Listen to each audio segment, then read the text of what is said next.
Oke, terus Aristoteles kemudian memperkenalkan, tadi kan ada intellectual justice, kebajikan intelektual sama kebajikan praktis. Kebajikan praktis itu kebajikan moral. Nah, kebajikan moral itu isinya dua, isi antara lain. Jadi keadilan moral ada dua. Yang pertama universal justice, yang kedua particular justice. Kebajikan moral itu yang universal apa sih? Kebajikan moral itu ya keadilan yang universal. Semua jenis kebajikan, semua jenis moralitas akan melahirkan keadilan. Itu universal justice. Kalau kamu jujur, kalau kamu dapat dipercaya, kalau kamu suka membantu orang lain, kalau kamu menghormati yang tua, menyayangi yang muda, akan lahir tatanan yang adil dalam hidup kita. Kerusakan, ketidakadilan dalam hidup kita ketika orang melanggar nilai-nilai moralitas.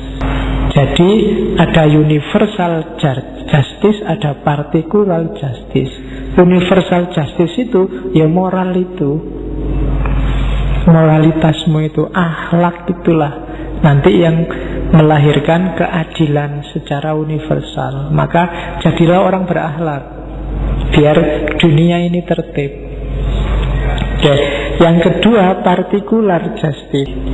Particular justice ini ada 5 jenis. Yang pertama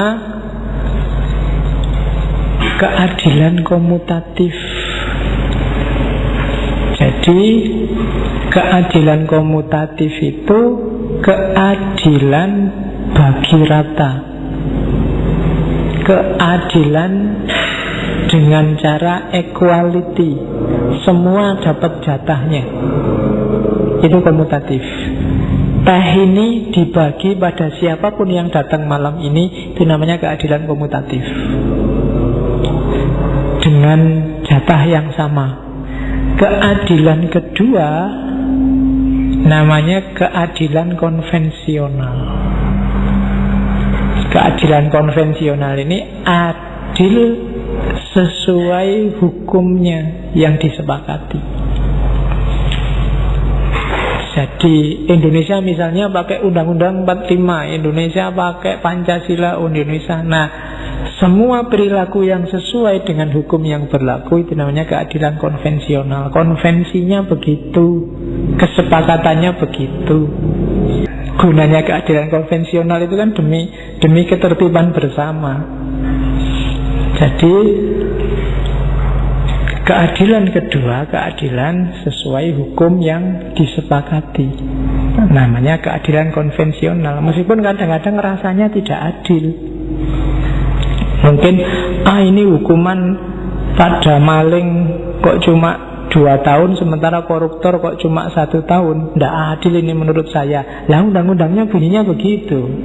Kalau ingin gantilah undang-undangnya, amandemen, kritikan, ujikan ke MK dan seterusnya sampai dia ganti. Selama dia belum ganti, ya itu yang berlaku.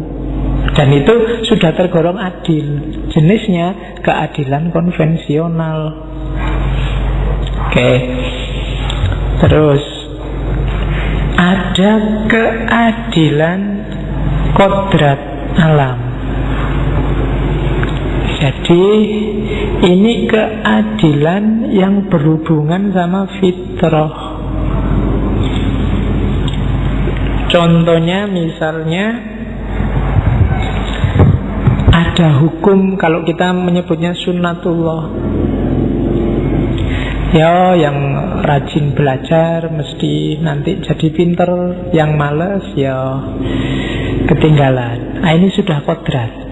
Ini namanya keadilan kodrat alam, keadilan sunnatullah. Ya, mungkin sekali-sekali ada yang malas tapi hidupnya sukses. Tapi dia di luar ini, di luar keadilan kodrat alam. Jadi kodrat alam itu juga punya keadilannya sendiri. Ada sunnatullahnya hidup ini.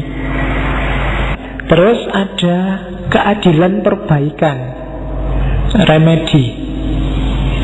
Remedi itu perbaikan itu. Jadi keadilan yang apa? Mengembalikan ketidakadilan. Kalau sebelumnya ada ketidakadilan terjadi, harus diperbaiki, direhabilitasi. Itu namanya keadilan remedi. Kalau ada orang dihukum padahal dia nggak salah, harus ada balasan dari tadi dia dihukum. Harus ada bayarannya, harus ada imbalannya. Itu namanya keadilan perbaikan. Namanya harus direhabilitasi lagi. Itu namanya keadilan perbaikan. Kalau ada orang mencemarkan nama baik orang lain, dia harus dituntut. Nah itu boleh. Alasannya apa? Ini keadilan perbaikan. Namaku yang baik-baik kok kamu cemarkan.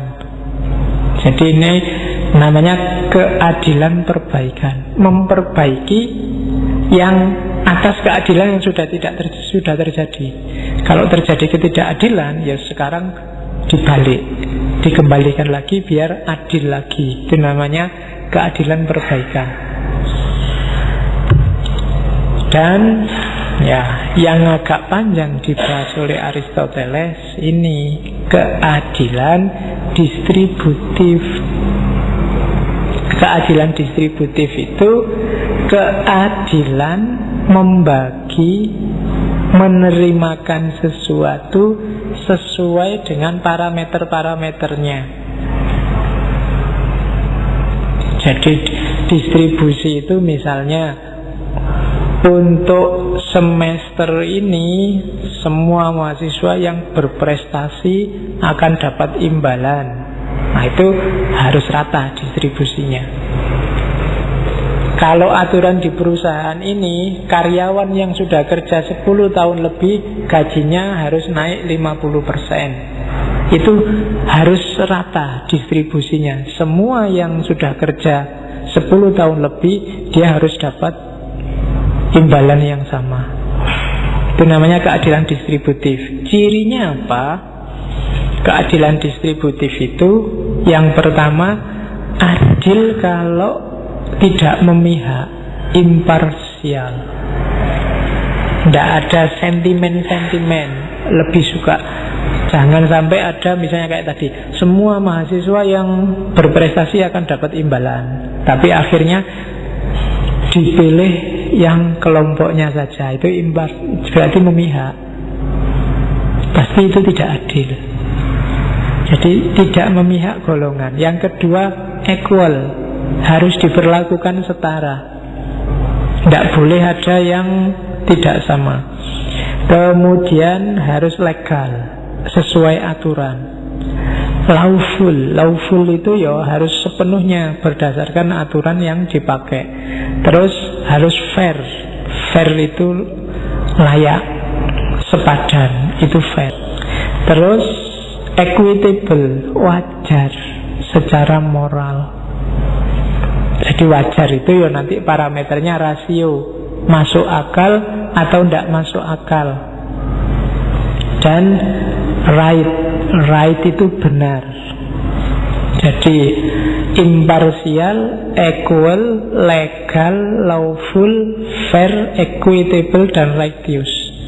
Jadi tidak memihak, sama rasa, sama rata, bersifat hukum, sah secara hukum, layak, wajar, dan dalam konteks kebenaran. Nggak boleh ada distribusi kejelekan. Jadi mari kita bagi dosa-dosa kita, tidak bisa. Tidak ada distribusi yang jelek.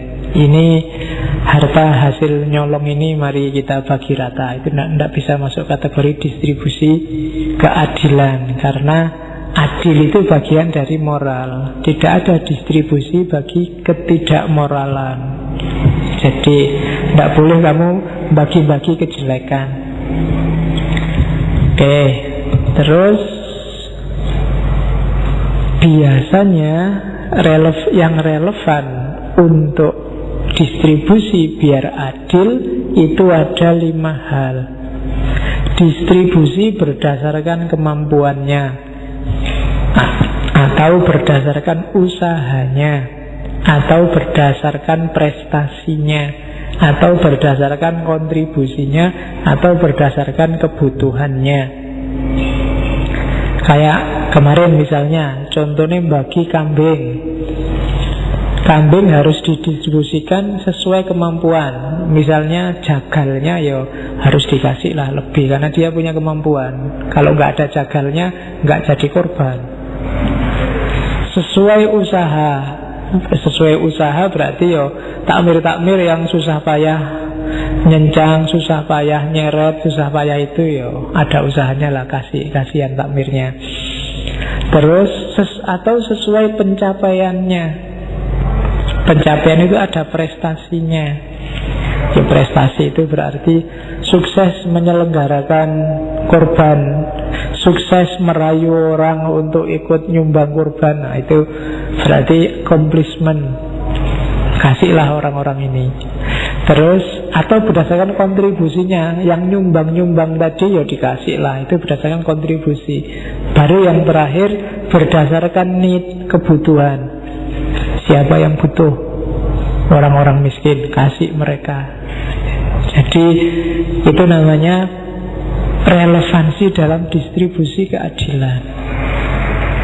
Jadi ketika mau membagi sesuatu, coba perhatikan yang mau pembagian ini nanti atas dasar apa? Atas dasar kemampuannya, atau atas dasar usahanya, atau atas dasar prestasinya, atau atas dasar kontribusinya, atau atas dasar kebutuhannya. Masing-masing ada takarannya sendiri-sendiri. Oke. Jadi itu 5 relevansinya.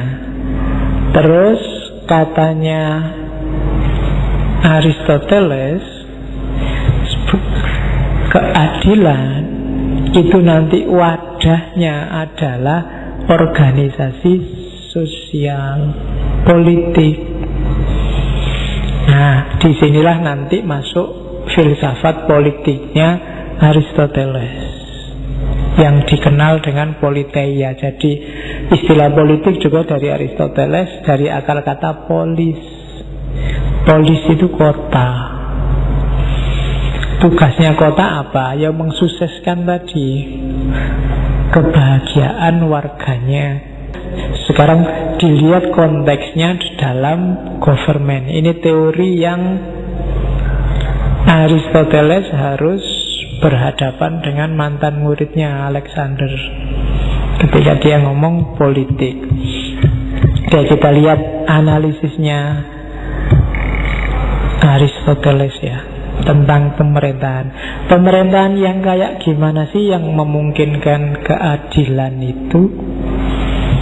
Nah, nanti bagi Aristoteles pemerintahan terpilah 2. Ada good government, ada bad government. Kita lihat ya, mana pemerintahan yang baik, mana pemerintahan yang jelek. Secara umum model pemerintah kekuasaan itu kan ada 3. Ada monarki, ada aristokrasi, ada demokrasi. Monarki itu dipimpin oleh satu orang. Kalau aristokrasi dipimpin oleh sekelompok orang yang dianggap pilihan terbaik. Kalau demokrasi dipimpin oleh semua orang, dalam tanda petik, kan melalui perwakilan nantinya kan kalau hari ini. Oke, nanti jenis-jenis pemerintah ini ada jebakannya kalau bahasanya Aristoteles. Monarki yang jelek akan melahirkan tirani. Jadi kalau kamu milih raja, kok ndak pas, wassalam, akan jatuh pada tirani. Hidupmu akan didiktatori habis-habisan oleh satu orang ini. Makanya hati-hati. Kalau Tidak usah tanya Indonesia sekarang apa. Indonesia itu ada demokrasinya, ada aristokrasinya, ada monarkinya. Tinggal kamu milih untuk situasi apa kamu ngomongnya. Jadi hati-hati. Kalau monarki jebakannya bisa tirani. Kalau sudah tirani ya susah adil. Jadi ya keadilan tidak akan mungkin muncul karena suara hanya dari satu orang. Kalau sudah tirani, seluruh negara diatur sesuai keinginan satu orang. Keadilan pasti tidak akan jalan. Yang kedua, aristokrasi. Aristokrasi ini rasional. Bahkan bagi Aristoteles, aristokrasi ini terbaik. Jadi milih orang-orang pilihan disuruh ngatur negara. Tapi hati-hati, aristokrasi bisa terjatuh pada oligarki.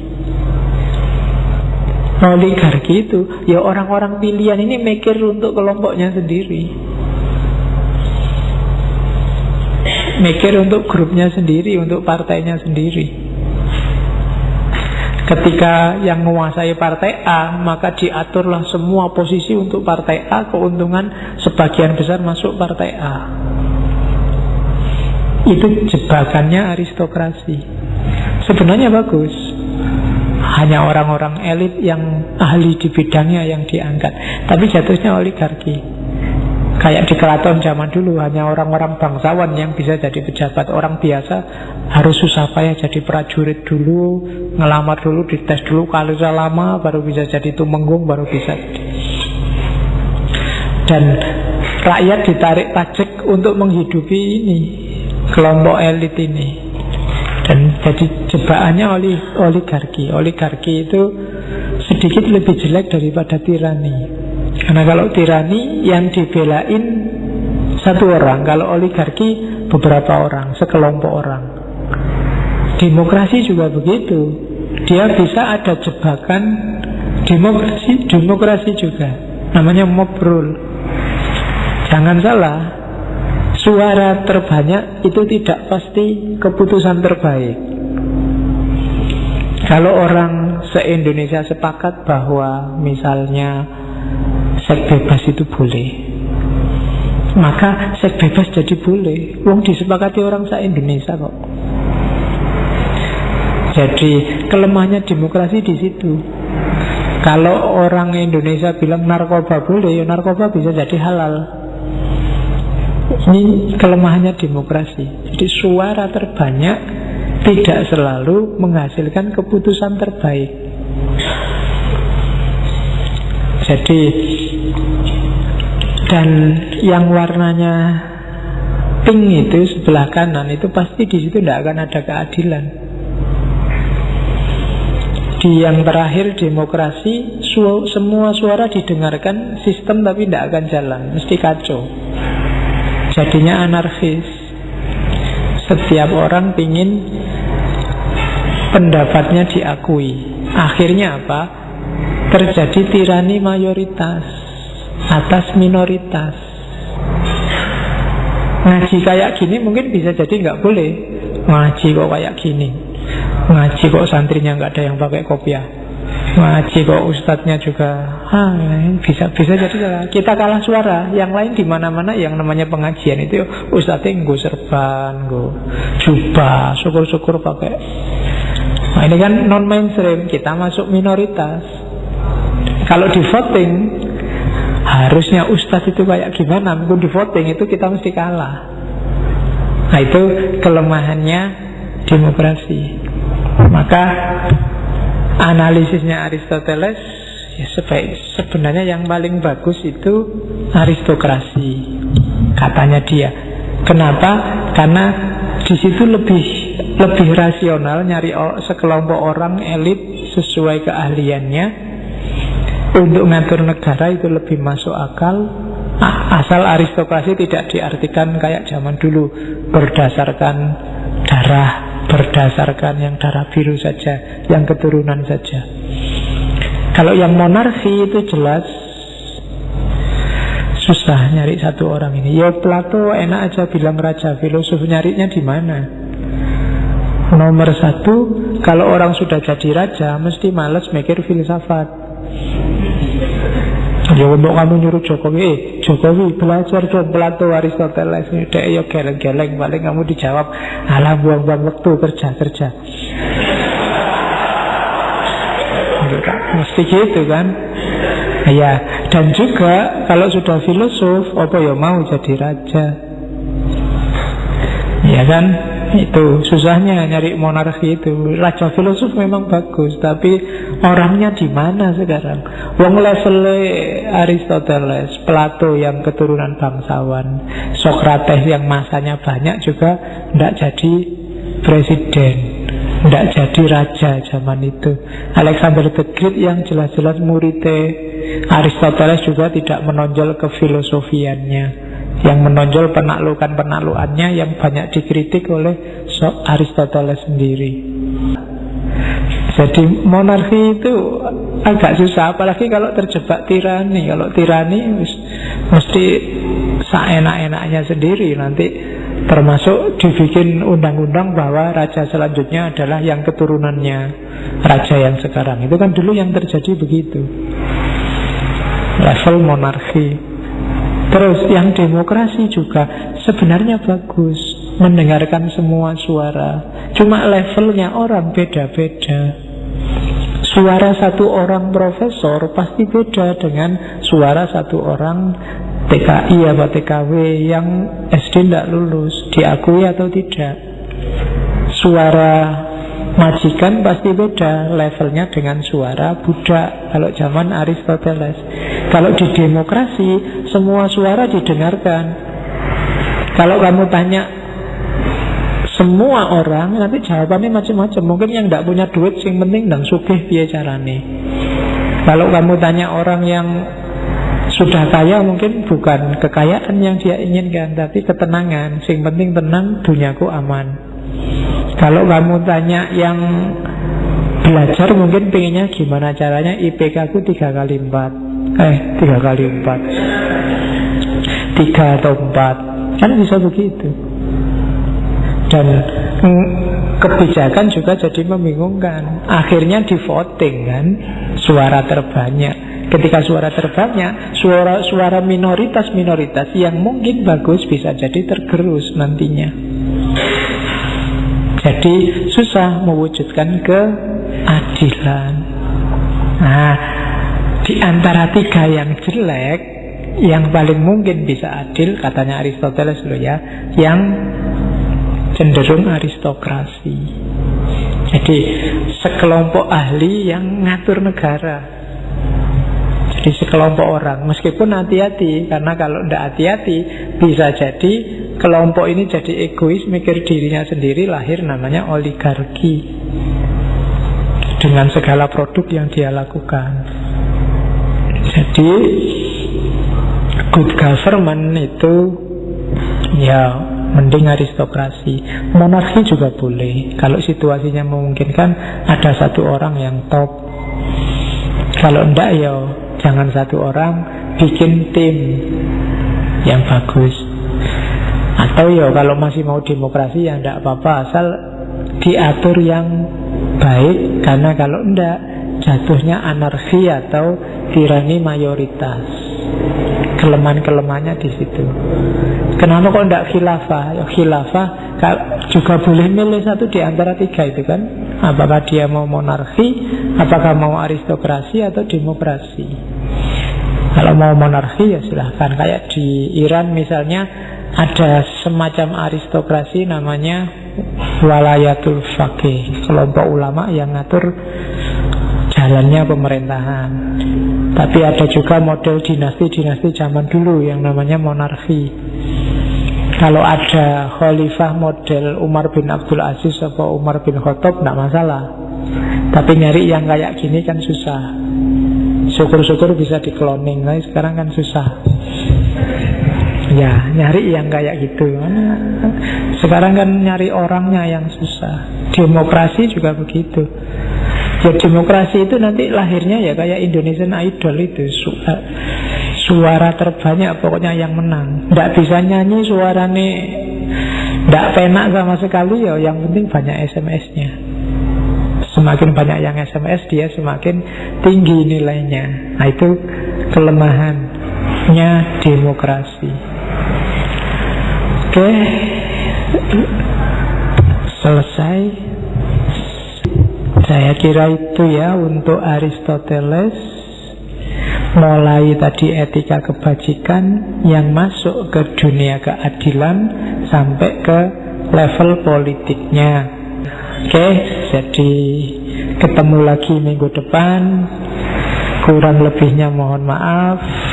Wallahul muwafiq, wallahu a'lam bissawab. Wassalamualaikum warahmatullahi wabarakatuh.